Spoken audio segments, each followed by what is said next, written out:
Go Loud presents Ireland Crimes and Mysteries. Brought to you by Revive Active. Steady energy that works in synergy with your body. Shop the full range at reviveactive.com or in pharmacies or health food stores nationwide. Ireland Crimes and Mysteries is presented by Go Loud, Ireland's leading audio publisher and the home of Irish podcasts. Find new episodes on the podcast first on the Go Loud app and on your favourite podcast platform. Hey everyone, and welcome to another episode of Ireland Crimes and Mysteries. I'm your host Nules, and I'm so grateful to have you with me here today. Now, before we open today's case file, I want to talk to you about a new ritual I've brought into my own morning. We're delighted to be joined by our new sponsor, Revive Active. If you're like me, your mornings are a little bit of a whirlwind, and the last thing you want is a handful of tablets to have to take. Revive Active is an Irish brand that's simplified everything. It's one single sachet with 26 vitamins, minerals and amino acids that's simply mixed into water to create a really tasty drink. It's become my daily ritual before I sit down to research cases. It's easy, it's effective, and it's made right here in Ireland. You can find your 30-day supply at reviveactive.com or your local pharmacy or health food store. June 1887. At Shandy Hall, just outside the village of Coachford in County Cork, Mary Laura Cross died after a short illness. Her husband was a doctor. In fact, he'd spent years as a surgeon in the British Army before retiring home to Shandy Hall. He was also the only doctor who treated his wife during her illness. When she died, he certified the cause of death as typhoid fever. There was no reason, at least on the face of it, for anyone to question that. Mary Laura was buried 2 days later, and life should have moved on. Instead, within a matter of weeks, people were talking.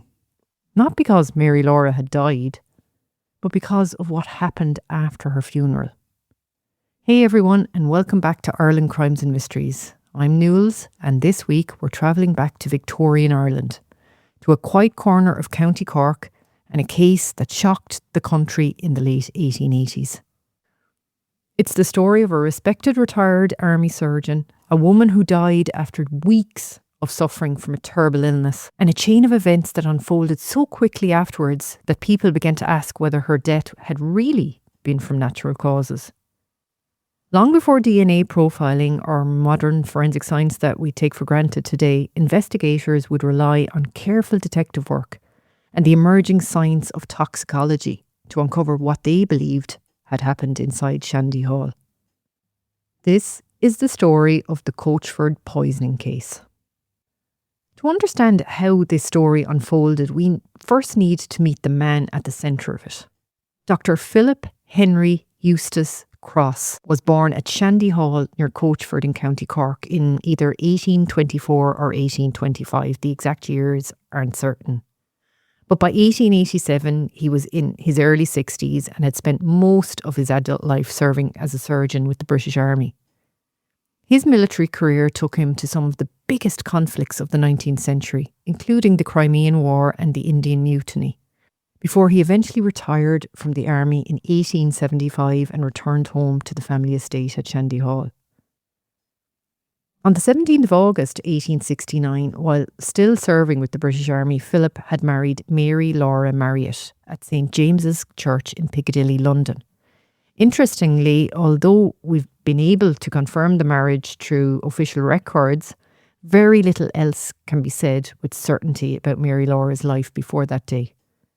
Despite searching numerous birth records, census records and other historical documents, there simply isn't enough reliable information to build a picture of her early life. But after the wedding, the couple travelled to Canada, where Philip was serving with the British Army. 6 years later, as I said, in 1875, he retired from military service and they returned to Ireland, settling at Shandy Hall. That was the Cross family home. It was there that they would raise their family, and from the outside at least, appeared to be living a very comfortable and a very respectable life. Now, over the years, Philip and Mary Laura had 5 children, 3 girls and 2 boys. Philip was well known locally as the retired army surgeon. The family employed household staff, and from the outside, there was very little to suggest that anything was wrong. In 1886, the Cross family employed a young woman named Aoife Skinner as the governess to the children. She was around 20 years old and had previously worked for another family in County Cork before coming to Shandy Hall. At first, there was nothing to suggest that employing a governess would have any lasting impact on the Cross family. Before long, Mary Laura, though, began to suspect that the relationship between her husband and the young governess had become more than that of employer and employee. Whatever she saw or was told convinced her that Aoife could no longer remain at Shandy Hall. Aoife subsequently left and took up another governess position in County Carlow. Despite that, Mary Laura gave her a reference before she left. Now, Aoife leaving Shandy Hall didn't end the relationship between her and Dr. Cross. Just 2 months later, in March 1887, they travelled together to Dublin and stayed at the Northwestern Hotel before crossing over to England. They made another similar trip the following month, and those journeys would later feature as evidence during Dr. Cross's trial. While Philip and Aoife continued their relationship, Mary Laura's health began to deteriorate. During the spring of 1887, she suffered repeated bouts of vomiting and diarrhoea. At first, the illness came and went, but as the weeks passed, her condition became increasingly serious, leaving her confined to bed for long periods while Philip treated her. As her illness worsened, Mary Laura was given a number of medicines, including powders and pills prepared by Philip. At the time, it was common for doctors to mix and dispense their own medicines, so there was nothing really that unusual about that. What no one around Shandy Hall could have known was that those medicines would later become the focus of a murder investigation. As the weeks passed, Mary Laura's condition became increasingly worrying. Along with the vomiting and diarrhoea, she suffered from intense thirst and spells of extreme weakness. Now, staying at Shandy Hall during this period of time was a lady called Miss Jefferson. She was an old school friend of Mary Laura's who had come to visit her during her illness. As the days passed, Miss Jefferson became so concerned that she suggested another doctor should be called. According to her later evidence, Philip refused, insisting that he would continue treating his wife himself. It wasn't until around between the 23rd and the 25th of May 1887, 8 to 10 days before Mary Laura died, that another doctor was finally called to Shandy Hall. A Dr. Thomas Godfrey, who was both a medical practitioner and related to Philip by marriage. He examined her after Philip told him she was suffering from what appeared to be gastric illness. Dr. Godfrey found her weak and confined to bed, complaining of persistent vomiting and diarrhoea. Based on what he saw during that single visit, he agreed with Philip's assessment and recommended a course of treatment. Believing there was nothing to suggest anything more serious, he returned home, expecting that he would hear again if her condition failed to improve, but he never did. Now, Dr. Godfrey's visit did little to improve Mary Laura's condition. Over the following days, she continued to suffer repeated attacks of vomiting and diarrhoea, while those around her watched her grow steadily weaker. Miss Jefferson later recalled that Mary Laura's thirst had become almost unbearable. She repeatedly asked for water, but according to the evidence given at trial, she was only allowed small amounts at the time because it was believed drinking too much would make her sick again. As the days wore on, those at Shandy Hall realised Mary Laura was becoming increasingly frail. Philip remained in and out of her bedroom, continuing to prepare and administer her medications, while Miss Jefferson stayed close by. By evening, Mary Laura had little strength left. She still asked for water from time to time, but could only manage a few small sips. Between bouts of sickness, she would close her eyes, exhausted, while those around her hoped she might somehow rally. As the hours passed, Mary Laura got weaker and weaker, and sadly, shortly after 1 o'clock on the morning of the 2nd of June 1887, Mary Laura Cross died. She was just 46 years old. Now, there was no suggestion at that stage that anything more sinister had taken place. To everyone around, it appeared they had witnessed the tragic end of a short but devastating illness. As Mary's husband and the doctor who had treated her throughout her illness, Philip certified the cause of death as typhoid fever. With no reason to question his diagnosis, preparations for her funeral began immediately. Less than 2 days after she died, at 6:30 on the morning of the 4th of June 1887, Mary Laura Cross was buried in the family burial plot at Magurney Cemetery. Just under 2 weeks after Mary Laura's funeral, another development sent shockwaves through Coachford.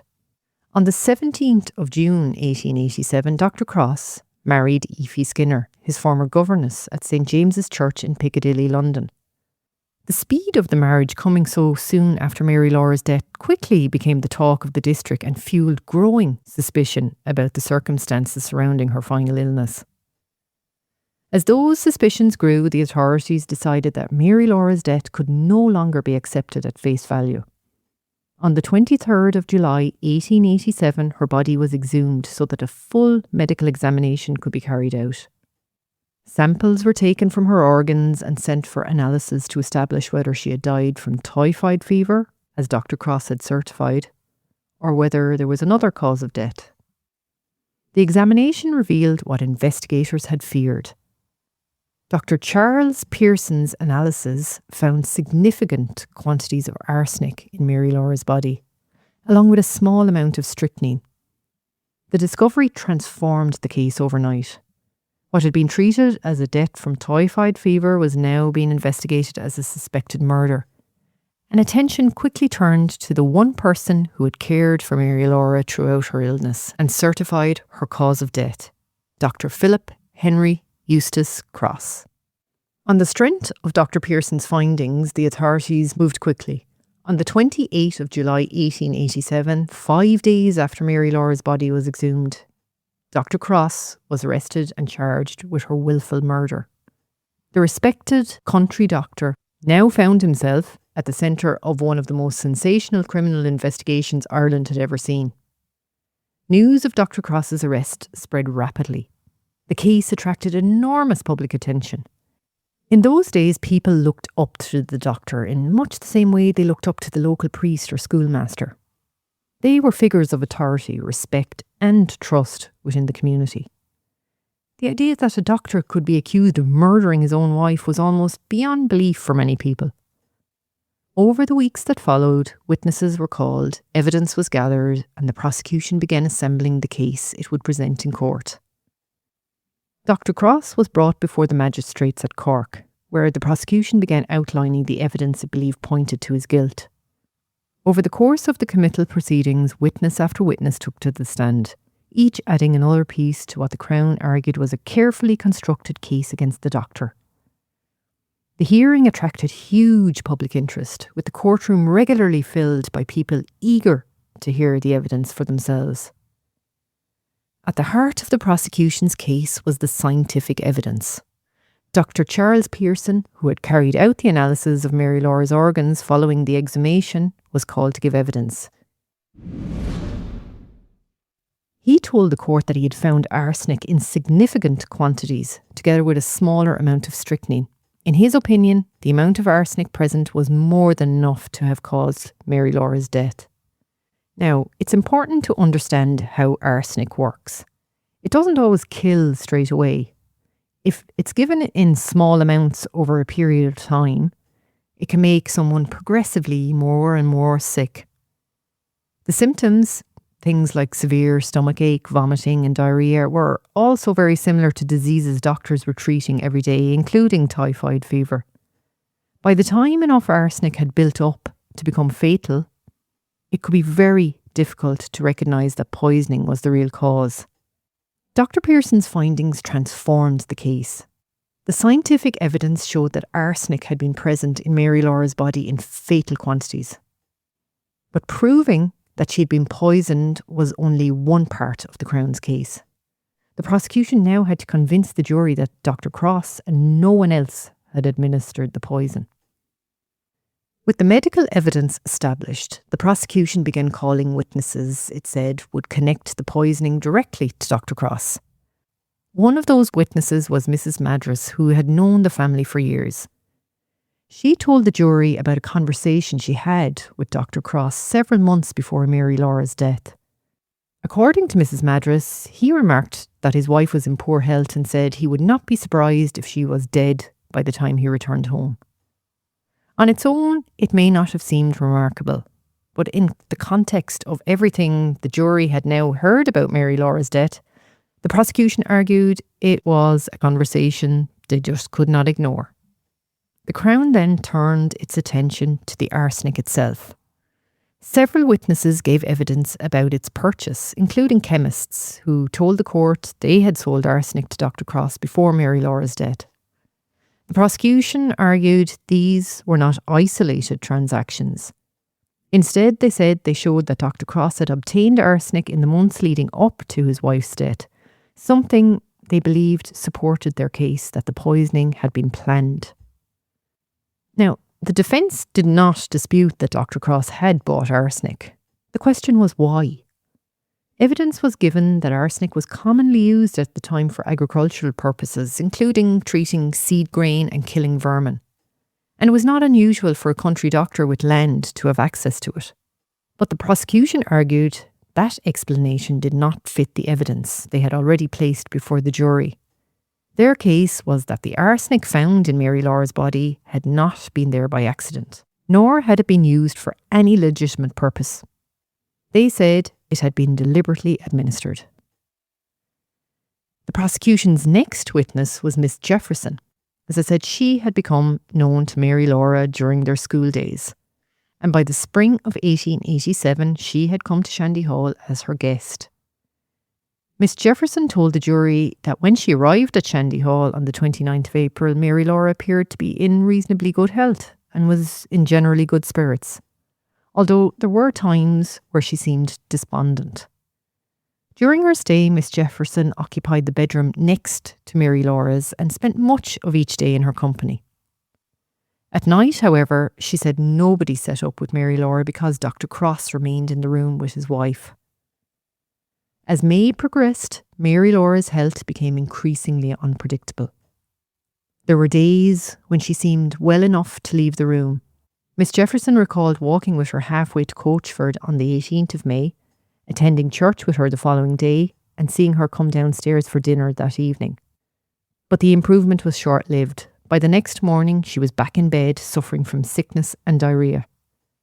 A slight recovery followed, allowing her to spend some time downstairs and even walk in the garden before the illness returned once again. As the attacks became more frequent, Miss Jefferson watched Mary Laura steadily decline. She complained of severe pain around her heart, became increasingly drowsy, suffered headaches, and her eyesight deteriorated so badly that by the 28th of May, she could no longer read a newspaper. Miss Jefferson even wrote a letter on her behalf to her sister because she was no longer able to do it herself. Looking back, she told the jury she first became seriously alarmed on the 26th of May and believed Mary Laura was dangerously ill by the Sunday that followed. Throughout the illness, Dr. Cross continued to treat his wife himself. Miss Jefferson told the court he described the illness as a gastric or bilious attack and suggested it might be typhoid fever. Now, she disagreed with that assessment, saying that she had seen cases of typhoid before and had not recognised its symptoms in Mary Laura. No trained nurse was employed at Shandy Hall. Dr. Godfrey visited only once, while Miss Jefferson herself helped in small ways, bringing Mary Laura milk and lemonade, although she stressed she did not interfere with Dr. Cross's treatment. During the final days, Mary Laura became weaker still. On the Sunday before her death, Miss Jefferson offered to stay behind from church to sit with her, but Dr. Cross told her he would remain with his wife himself.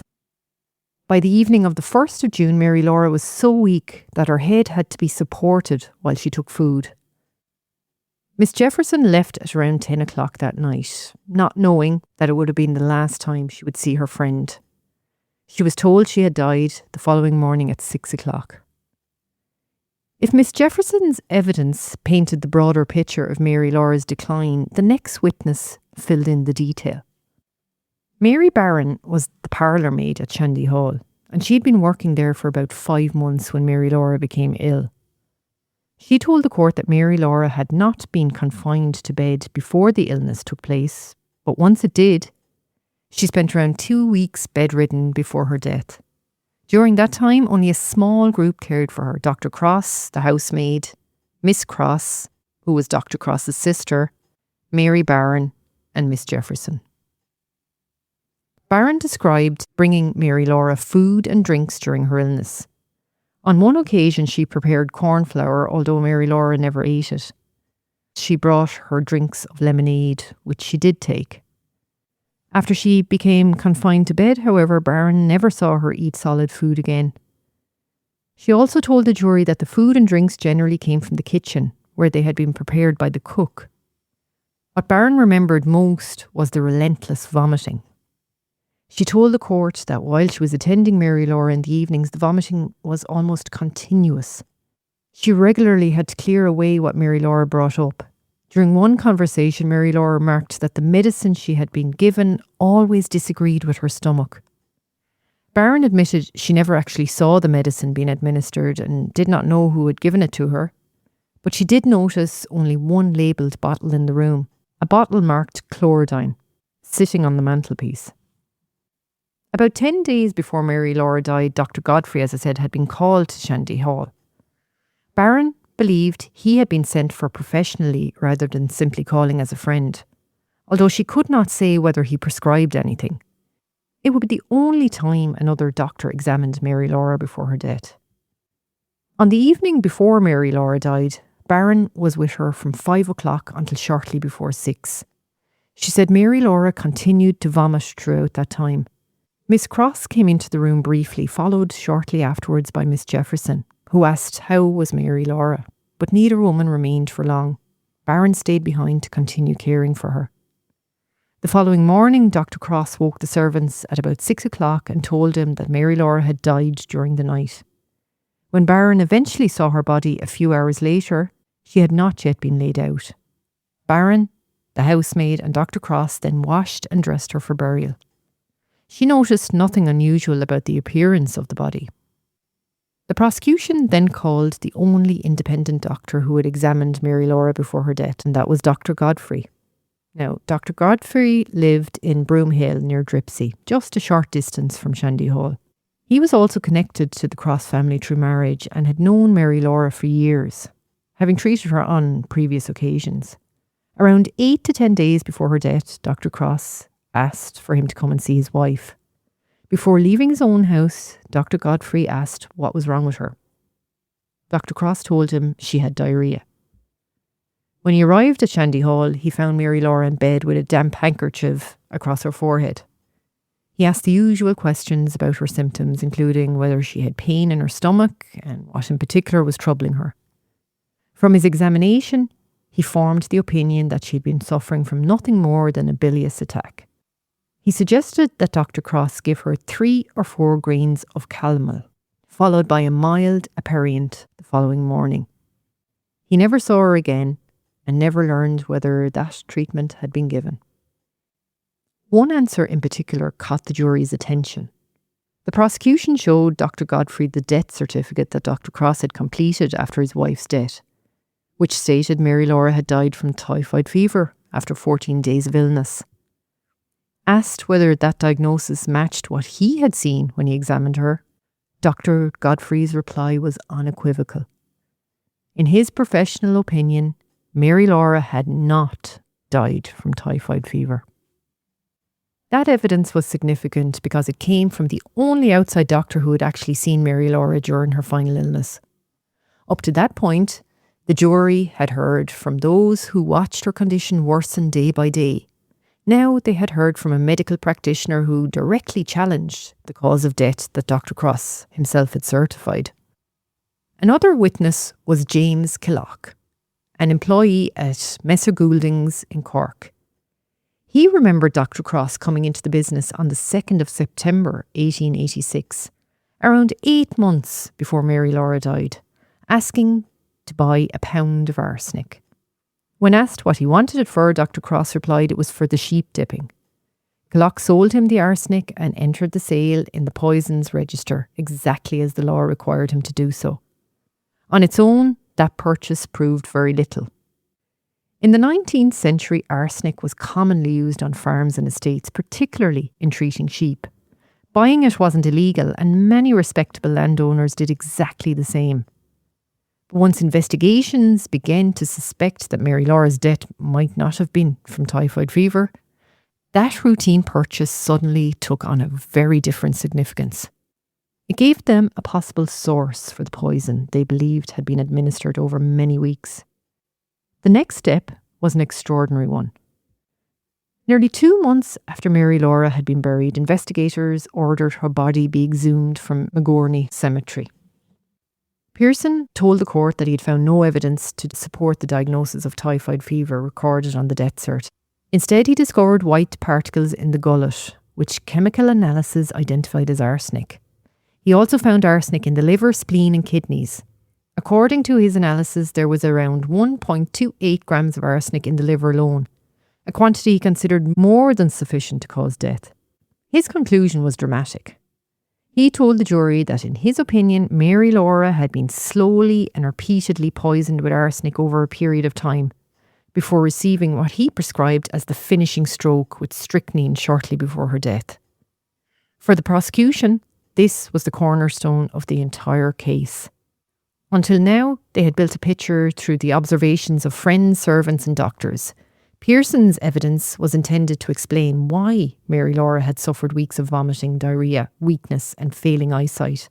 If the jury accepted his findings, then Mary Laura had not died from disease, she had died from poisoning. Dr. Cross's barrister argued that the scientific evidence was far from certain. Medical science in the late 19th century was advancing rapidly, but toxicology was still developing. The defence questioned whether the arsenic discovered after exhumation had really caused Mary Laura's death, or whether the analyst had misunderstood what they were finding. To support that argument, the defence called its own medical experts. These doctors challenged the Crown's interpretation of the post-mortem results. They questioned whether the quantities of arsenic found were enough on their own to prove deliberate poisoning. They also disputed the suggestion that strychnine had been responsible for Mary Laura's final collapse. Instead, they argued that many of the symptoms described by the household could be explained by natural disease. It became a battle of medical opinion.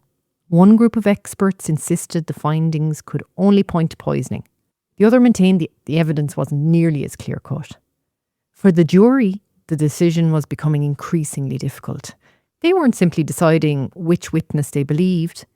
They were being asked to choose between respected doctors and scientists, each giving confident but completely opposing explanations for the same evidence. And there was another problem. Mary Laura had been buried for almost 2 months before her body was exhumed. The defence suggested that the passage of time complicated the medical findings and made absolute certainty impossible. The prosecution, however, argued the opposite. They maintained that the chemical tests carried out on her organs left no room for doubt. So the trial had reached a critical point. If the jury accepted the Crown's medical experts, then Mary Laura had been deliberately poisoned. If they accepted the defence's experts, then the prosecution's entire theory was about to unravel. Everything depended now on which side's science they trusted. By this stage of the trial, the jury had heard that Mary Laura spent almost all of her final weeks confined to her bedroom. Friends and servants had described a woman who became progressively weaker, while Dr. Cross remained in almost constant attendance. The evidence painted a picture of a household where very few people had direct access to her. Meals were prepared in the kitchen and brought upstairs by the servants. But once they reached the bedroom, Dr. Cross largely took charge of his wife's treatment. Medicines were administered under his direction, and during the night he slept in the same room as Mary Laura. Miss Jefferson had told the court that nobody else set up with her because Dr. Cross always insisted on remaining with his wife himself. They weren't suggesting that simply caring for a sick wife was suspicious. Instead, they argued that if arsenic had been administered repeatedly over a number of weeks, the opportunities to do so were limited. The person who had the greatest and most consistent access to Mary Laura throughout her illness was her husband. The defence, of course, saw the very same facts differently. Dr. Cross had remained constantly at his wife's bedside because she was gravely ill. As both her husband and her doctor, they argued that was exactly where he should have been. His long hours caring for her were evidence of devotion, not guilt. The jury was now being asked to look at the same circumstances from two completely different perspectives. Was this the conduct of a devoted husband trying desperately to save his wife? Or was it the conduct of a man ensuring nobody else saw what was happening? Those weren't questions the witnesses could answer. They were questions the jury would eventually have to decide for themselves. By now, the jury had heard weeks of evidence about Mary Laura's illness. But one question still remained. If Mary Laura had been poisoned, why? The prosecution believed they could show the jury why Mary Laura had been killed. It wasn't enough to prove that poison had been administered. They also wanted to show that Dr. Cross had something to gain from his wife's death. The prosecution now turned away from the medical evidence and began examining Dr. Cross's life outside of the sick room. Over the following days, witness after witness was called, not to describe Mary Laura's illness, but to build a picture of Dr. Cross himself. The jury heard evidence about his financial affairs, his relationships, his movements, and his conduct in the months before and after his wife's death. None of those witnesses claimed to have seen Mary Laura being poisoned. Instead, the prosecution's argument was that when all of the pieces were placed together, they revealed a motive. It was a very different kind of evidence from what the jury had heard so far. Up to that point, the focus had been on what happened inside the bedroom at Shandy Hall. Now the court's attention shifted to the life Dr. Cross had been living beyond its walls. It was then that the trial turned to a very different kind of evidence. The jury began hearing about the months before Mary Laura's death and about a young governess named Aoife Skinner. The jury had already heard about her dismissal from Shandy Hall, the journeys she and Dr. Cross made together during the spring of 1887, and the fact that they had married so soon after Mary Laura's funeral. The Crown argued that those events pointed to motive. The prosecution didn't ask the jury to look at any one of those events in isolation. Instead, they argued that when the relationship with Aoife Skinner was considered alongside the medical evidence, a very different picture emerged. The Crown's case was that none of those facts, taken on their own, proved murder. But together, they argued they formed a chain of evidence that pointed in one direction. The defence rejected that entirely. They maintained that the prosecution had taken a series of ordinary events and woven them into a theory that wasn't supported by proof. Buying arsenic was lawful, caring for a sick wife was exactly what a husband and doctor should do, and marrying again, even so soon after being widowed, was not a crime. The jury's task was to decide whether those events were simply unfortunate coincidences or whether, when taken together, they proved beyond reasonable doubt that Dr. Cross had murdered his wife. The defence, however, urged the jury to take it a very different way. They argued that the prosecution had built its case almost entirely on circumstance. No witness had seen Dr. Cross administer poison. No one had seen arsenic being added to food, drink or medicine. And no one could say exactly when or how it had entered Mary Laura's body. The defence reminded the jury that suspicion, no matter how strong, was not the same as proof. They challenged the medical evidence, questioned the conclusions that had been drawn from the post-mortem examinations, and rejected the suggestion that Dr. Cross's relationship with Aoife Skinner was evidence that he had murdered his wife. The jury now faced the task that lay at the heart of every criminal trial. They had to decide whether the evidence presented by the Crown proved beyond reasonable doubt that Dr. Philip Henry Eustace Cross had deliberately poisoned his wife. The judge then began his summing up before sending the jury away to consider their verdict. With the evidence complete, it was now up to Mr. Justice Murphy to guide the jury through everything they had heard over the previous days. His charge lasted for more than 3 hours. He reminded the jurors that they were not there to decide whether Dr. Cross had been an unfaithful husband or whether they approved of his relationship with Aoife Skinner. There was only one question they had to answer. Had Dr. Cross deliberately poisoned his wife? The judge told the jury they couldn't simply ignore the evidence about Aoife Skinner. If they believed Mary Laura had been murdered, they were entitled to consider whether Dr. Cross's relationship with the former governess gave him a motive. He also focused on Mary Laura's final illness. Dr. Godfrey had attended her, but the judge questioned why, as her condition worsened. No more experienced doctors were brought in from Cork, just 12 miles away. He also asked why no trained nurse had been called in to care for her. Those, he said, were questions the jury would have to weigh when deciding the case. They could not convict Dr. Cross simply because they disliked his behaviour or disapproved of his private life.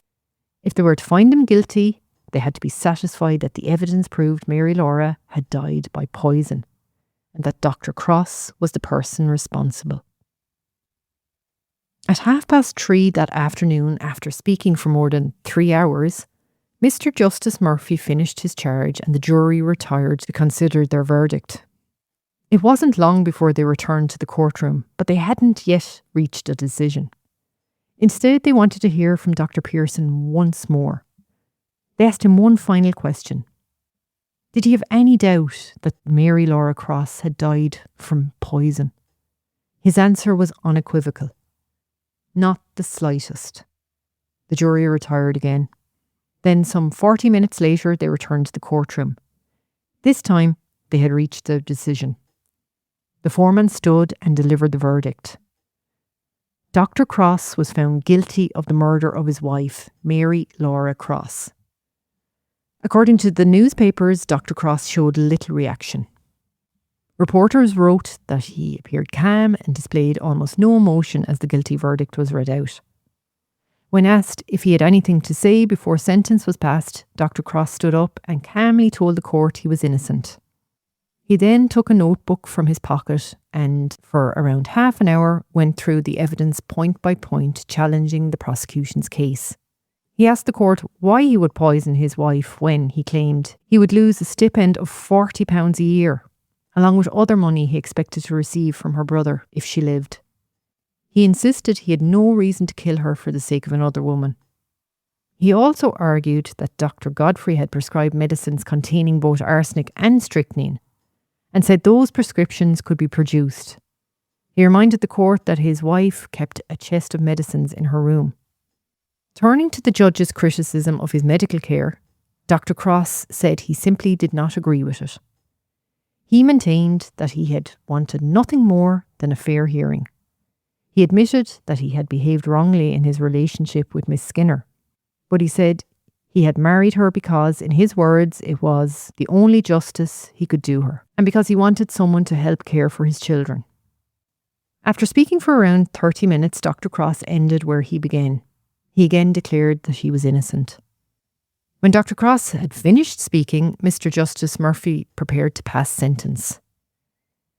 He told the prisoner that, on the evidence the jury had heard, he believed they could not reasonably have reached any other conclusion. He then sentenced Dr. Philip Henry Eustace Cross to death. According to those in court, Dr. Cross listened to the sentence without showing any visible emotion. But that wasn't the end of the story. Outside the courtroom, efforts were already underway to save his life. His family refused to give up hope. The day before the execution, Miss Cross, one of Dr. Cross's brothers, and 3 of his children travelled to the Chief Secretary's office at Dublin Castle to make a personal appeal for mercy. Their plea was unsuccessful. The Lord Lieutenant refused to grant a reprieve, and Dr. Cross was told the sentence of the court would be carried out. By the time of his execution, newspaper accounts reported that Dr. Cross's hair, which had only begun to turn grey during the trial, had turned completely white. On the morning of the 10th of January 1888, Dr. Cross awoke in his condemned cell at Cork County Jail. Those present described a man who, despite the ordeal he had endured over the previous months, remained calm and composed. He spent his final hours with members of the clergy, reading from the Bible and receiving the sacrament. Shortly before 8 o'clock that morning, the prison chaplain entered his cell for the last time. Dressed in the same suit he had worn throughout the trial, Dr. Cross left his cell and began the short walk to the scaffold. Witnesses said he never spoke a word. He walked with a firm step, showed no sign of hesitation, and offered no resistance as the executor bound his arms. He walked to the scaffold without faltering. The executioner, James Berry, carried out the final preparations before placing the hood over Dr. Cross's head. Moments later, the bolt was drawn. Those present believed death was instantaneous, his neck having been broken by the fall. Dr. Cross was 63 years old. Newspaper reports published after the execution differ on Dr. Cross's final position. Some reported that he maintained his innocence to the very end, admitting only that he deserved punishment for the life he had lived. Others claimed that after learning the Lord Lieutenant had refused his plea for mercy, he stopped protesting his innocence altogether. One thing that might surprise you is that in Victorian Ireland, an execution wasn't considered the end of the legal process. After every hanging, a coroner's inquest was held. This wasn't to decide whether the condemned person was guilty. That had already been settled by the courts. Instead, the inquest was a legal formality to confirm the identity of the deceased, establish the cause of death, and satisfy the jury that the execution had been carried out lawfully. In Dr. Cross's case, however, something highly unusual happened. The executioner, James Berry, left Cork immediately after the hanging and returned to England before the inquest began. Without Berry's evidence, the coroner refused to close the proceedings and adjourned the inquest. It was never reconvened and no verdict was ever returned by the coroner's jury. The issue became so controversial that it was raised in the House of Commons 2 years later, where the Attorney General for Ireland confirmed that no verdict had been recorded because the coroner had declined to complete the inquest without the executioner being present. More than 130 years have passed since Dr. Cross walked to the scaffold that January morning. And all this time later, the debate still hasn't gone away. Did he really poison his wife? Did the jury get it right? What isn't in dispute is that Mary Laura Cross never got to see her children grow up. By 1891, two of her daughters, Elizabeth and Henrietta, were living together in Cornwall, where the census records show both had epilepsy. Just over a year later, Henrietta was dead at only 20 years old. The lives of Mary Laura's children has largely faded from the historical record. But life at Shandy Hall did not come to a standstill. On the 18th of December 1887, Aoife gave birth to a son, John, at Shandy Hall. His birth was registered the following January, naming Philip Cross as his father, and Evelyn Forbes Cross, formerly Skinner, as his mother. Just a few weeks later, on the 10th of January 1888, he was executed at Cork County Jail. Mary Laura Cross has never had the same place in Irish history as the man who was convicted of killing her. Yet, without her, there would never have been a trial, a conviction, or one of the most talked about murder cases of Victorian Ireland. Now, before we finish, there's one final chapter to this story. Over the years, stories began to circulate that Mary Laura's spirit still remained at Shandy Hall. People have spoken about footsteps, strange sounds and sightings over the years. Is any of it true? Nobody knows. But the stories are still told today, and perhaps that's why Mary Laura has never really been forgotten. More than 130 years later, her story is still being told. If you enjoyed this episode of Ireland Crimes and Mysteries, I'd really appreciate it if you could follow the podcast wherever you're listening from, and maybe leave a nice review or a rating. I'd really appreciate that. It really does help others discover the show. But until next time, guys, mind yourselves. I'll see you next week. Right, guys, that's it for another episode of Ireland Crimes and Mysteries. Thank you for joining me today, and thank you again to our new sponsor, Revive Active. Investigating these mysteries takes a lot of mental energy, and I've really noticed how that one morning sachet helps me stay balanced throughout the day. It's not a quick fix or a caffeine spike. It's just about sustainable, steady energy that fits into a busy life. If you want to start your own daily ritual, head over to reviveactive.com or pop into any good health food store or pharmacy nationwide. It's a simple way to look after yourself now and as you age. Until next time, I'm Nules. Take care. GoLaid presents Ireland Crimes and Mysteries, brought to you by Revive Active, an Irish brand that has pioneered the super supplement in just one daily drink. Discover Ireland's favourite at reviveactive.com.